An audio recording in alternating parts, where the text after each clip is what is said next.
1848 was the year of revolutions, one of the greatest years in European history. There were revolutions all over the continent, in Paris, Berlin, Vienna, Budapest, Rome, people fighting for democratic rights. And here in London, in Kennington Common, on the 10th of April 1848, a great Chartist demonstration, the culmination of 10 years of working class agitation for the right to vote.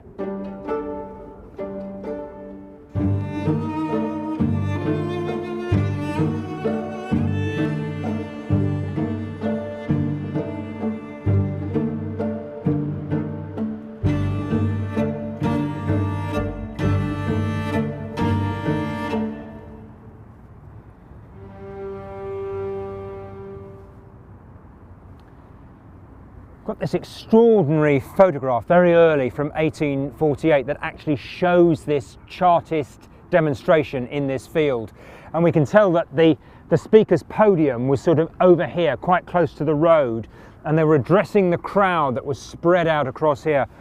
We know from the contemporary sources that the government was very, very worried, and in central London they had soldiers mobilised, police, they'd sworn in 150,000 special constables, they had cannon deployed around major public buildings. They expected the worst. In fact, the demonstration passed off peacefully enough, unlike in the rest of Europe.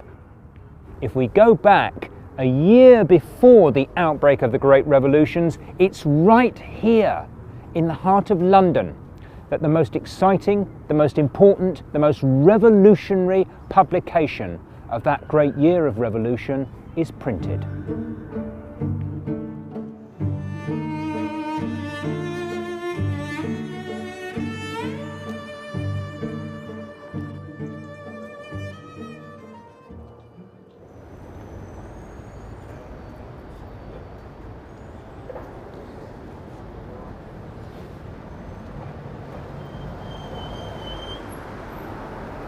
The year before the great Chartist demonstration on Kennington Common and the revolutions across Europe, London was full of radicals who were plotting and setting up organisations in the hope of setting off revolution. And two organisations, small obscure organisations, came together right here at the White Hart pub in Drury Lane to create what was in effect the first Communist Party in world history.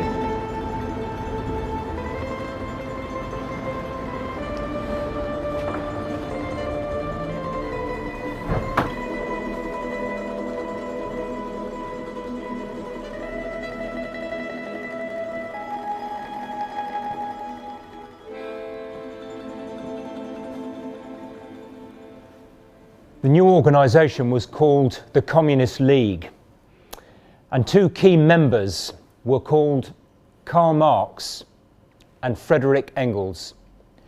And they were recognised by the others as the intellectual leaders of the Communist League, so they were asked to write the founding documents of the new organisation.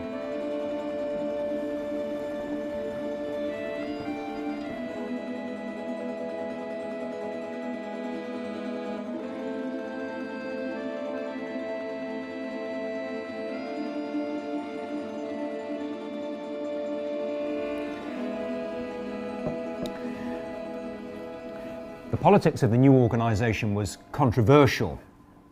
The League of the Just, one of the founding groups, had as their motto, "All men are brothers." And Marx is supposed to have said, "There are lots of men I don't want as brothers." The new motto of the Communist League was, "Workers of the world unite." This was going to be a very different kind of organisation. The first founding document was the Communist Journal. And we know for sure that it was printed right here on these premises, because we've got the first issue and the address, 191 Drury Lane in Holborn, is clearly marked on the document. Now, the rest of it is in German. And this is the sort of thing it was saying. The aim of the League is the downfall of the bourgeoisie and the ascendancy of the proletariat, the abolition of the old society based on class conflicts, and the foundation of a new society without classes and without private property. This is a new kind of party committed to class war. And within a few months of this first document being produced, another, destined to become much more famous, one of the most important documents in world history, was also written by Marx and Engels and set up right here in this pub. It was, of course, the Communist Manifesto. Just before this great wave of revolutions breaks out across Europe, these words are published to the world for the first time. The communists disdain to conceal their views and aims. They openly declare that their objectives can be attained only by the forcible overthrow of all existing social orders. Let the ruling classes tremble at a communist revolution. The workers have nothing to lose but their chains. Workers of the world, unite.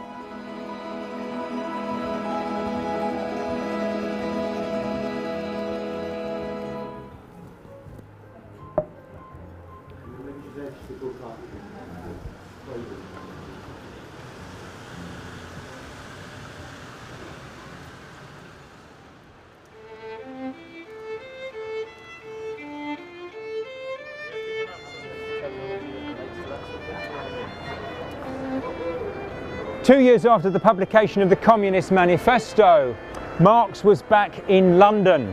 The revolutions had gone down to defeat all over Europe, and London was filling up with revolutionary exiles.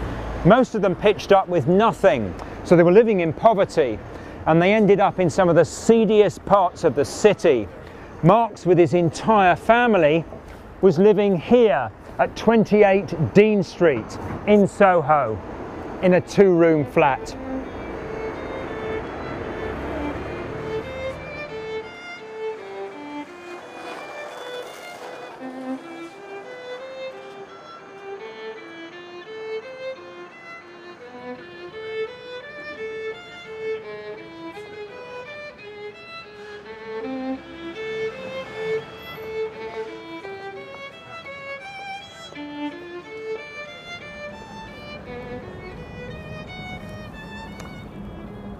Marx's house today is a posh restaurant and private club, but it probably looks pretty much the same round the back here. This is the back way in. And the German exiles, of course, were being spied upon. The Prussian police had agents in London. We've actually got a Prussian police report on the conditions that Marx was living in with his family in this flat. In the whole apartment, there's not one clean or good piece of furniture to be found. All is broken, tattered and torn. Everywhere clings thick dust. Everywhere is the greatest disorder. His manuscripts, books and newspapers lie beside the children's toys, bits and pieces from his wife's work basket, teacups with broken rims. But poverty wasn't the only problem facing the German exiles. They were demoralized by defeat and uncertain what to do, and became deeply and bitterly divided. On one side was an ex-soldier called August Willich, who was a man of action and arguing that the revolution was about to break out again at any moment. On the other side of the Communist League was the journalist, the intellectual, the man of theory, Karl Marx. And this conflict inside the Communist League erupted into violence.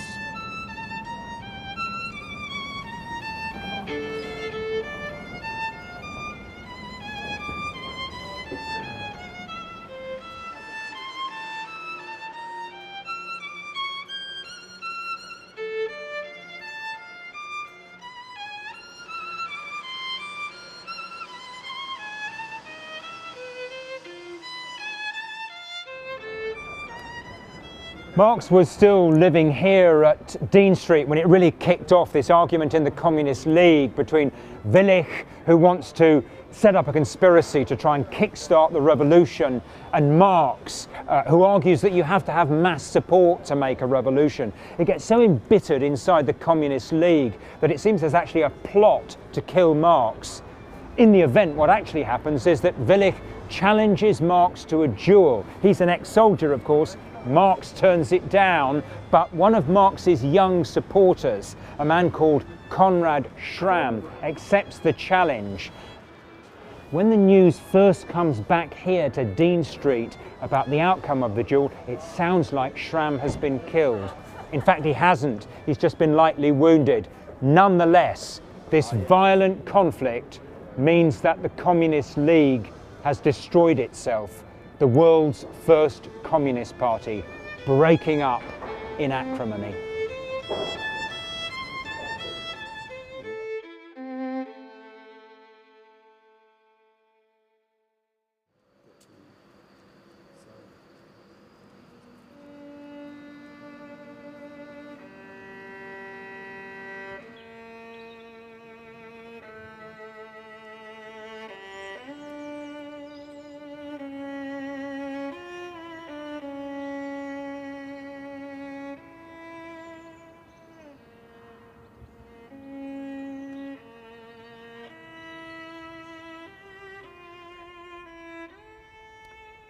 We're in Highgate Cemetery in what is today a posh suburb of North London, because Marx is buried here.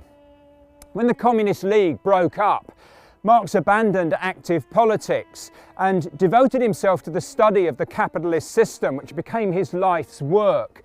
But he did it here, in London, in the reading room of the British Museum. So it's here that he was buried in 1883.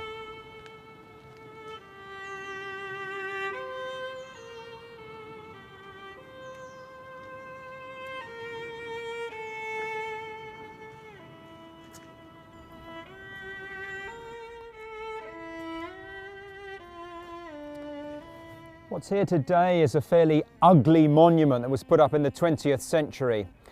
The original grave was very simple. It was an ordinary Victorian family monument. Marx's wife, himself, his grandson, one of his daughters, the family maid, they're all mentioned here. And the funeral ceremony, when Marx died, just 11 people here. He was a fairly obscure German exile. But in capital, he'd written one of the most influential books in world history, and a book that's never been more relevant than in this new age of capitalist crisis.